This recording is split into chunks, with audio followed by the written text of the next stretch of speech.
Alright, porting and polishing. Alright, as you can see, my exhaust ports are completely smooth, but if I rotate this, look inside of there. Come on. There we go. So are my intakes, and my valve guides are cut way down, and these are all no-nos. Well, actually, a smooth port won't cut that much performance on a carbureted engine, and if you got your injector pointed at the back of your inlet valve, then there's no reason why you can't run a smooth port. That's all a bunch of crap. The other thing that's a bunch of crap, try not to swear. Oh, fuck it. It's bullshit, is what it is, and here's why it's bullshit. Alright, so they got some golf ball tests. Guys freaking claiming that it's got a 0.5% better flow characteristic, right? And have you ever seen their polish job compared to mine? Notice mine is like a mirror. It's a little dull because it's quite a few weeks old, this polish job, but they always leave kind of rough marks. Let me see. Here we go. Here's a good example of a pour job. If you notice, it's got a lot of imperfections still left in the chamber here.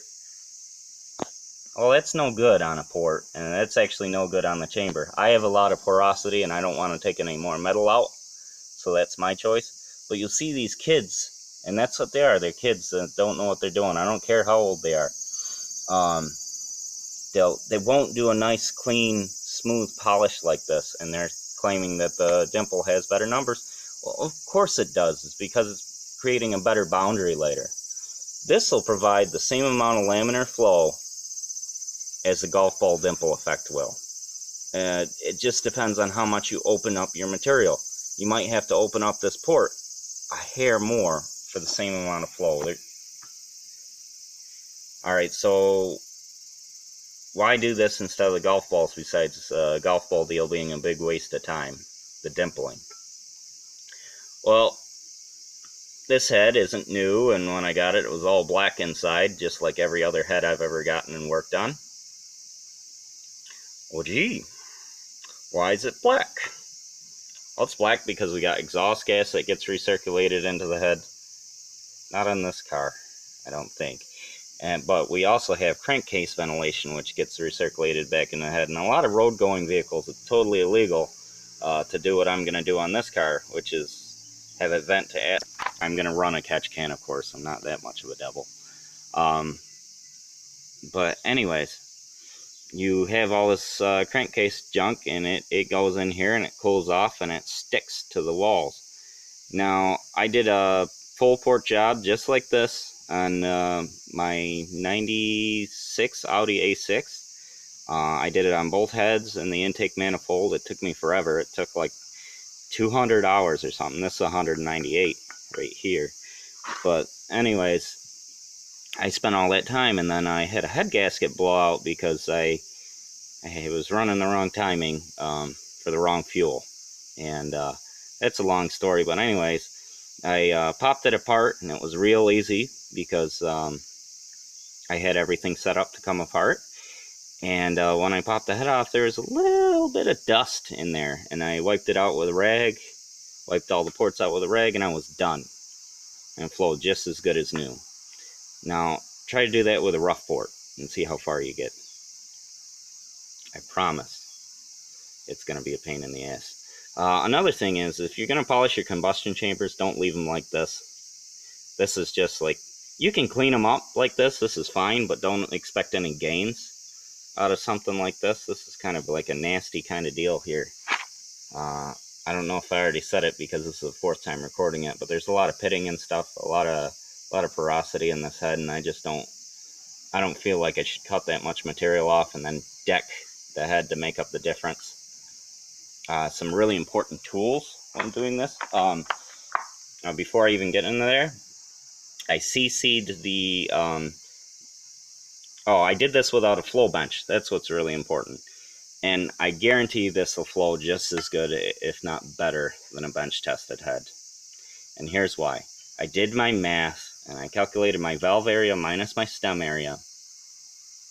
And I made sure that this was no smaller than that, and then it was consistent all the way through.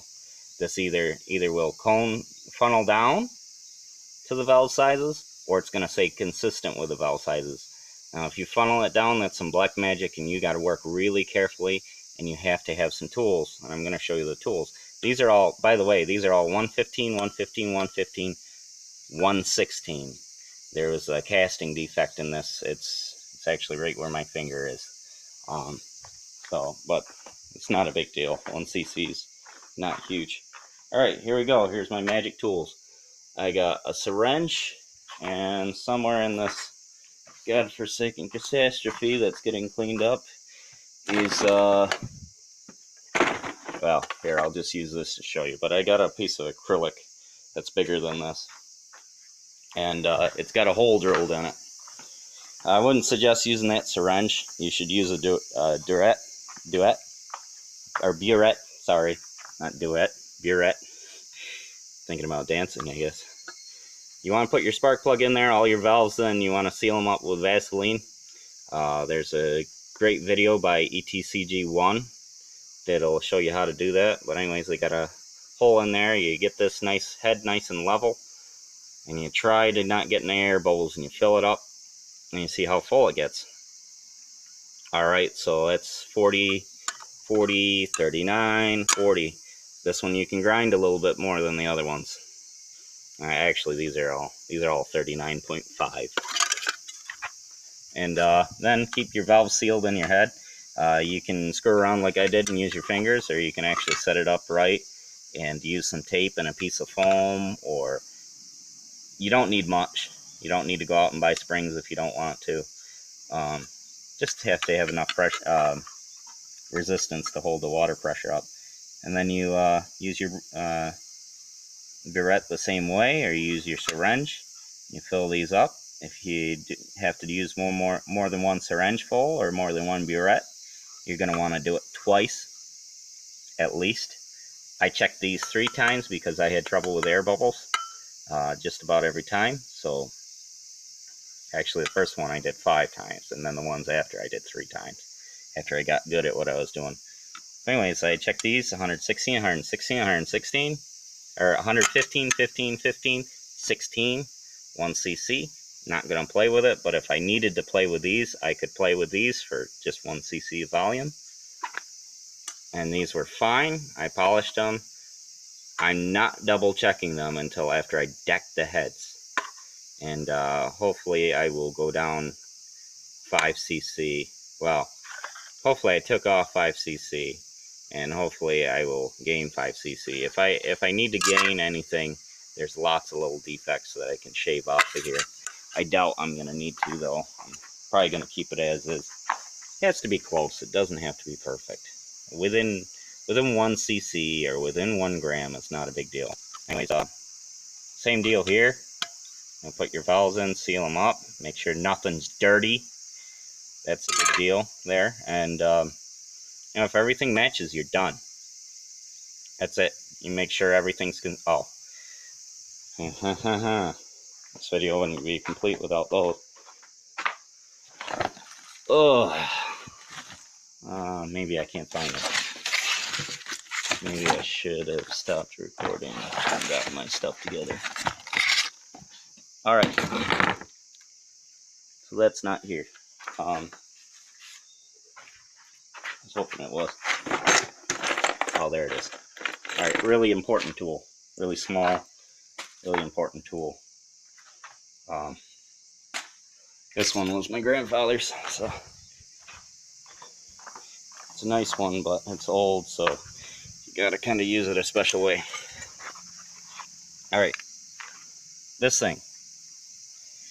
You wanna basically, the right way to do it is to actually make a silicone casting and pull the silicone casting out and cut it up, and you measure it with your calipers here. The redneck way, stick these in here. This is set up for the exhaust, I can already tell. And you want to make sure that they're the same size at each increment. And you can actually mark increments on the side here with a marker. And at each depth, you want to make sure that they're the same same opening. The very edge is not the same, but they are actually consistent with each other. Oh, this is the exhaust. So this is set up for, what is this set up for? Oh, I was checking in there. Yeah. So you want to check all this stuff. You want to check it, measure it against your calipers, unless you got a newer one that's got an indicator on it. These are pretty old and pretty simple. They don't. But you want to make sure that they're concentric. You want to make sure concentric is a smart word for round. You want to make sure it's circular. You want to make sure they're even and the same. You want to make sure the CC's right. I know it sounds like a big pain in the ass, but actually it's a lot less of a pain in the ass than building a flow bench and getting it calibrated.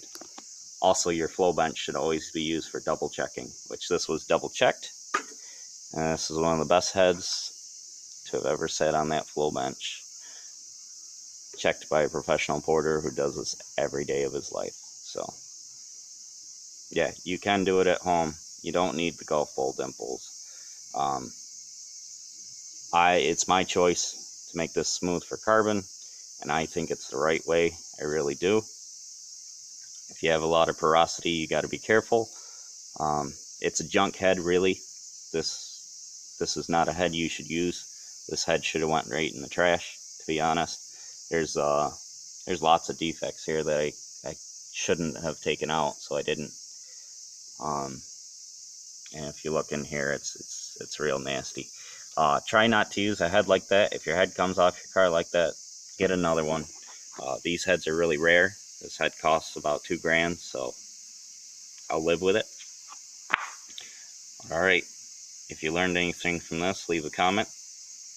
If not, hey, thanks for watching.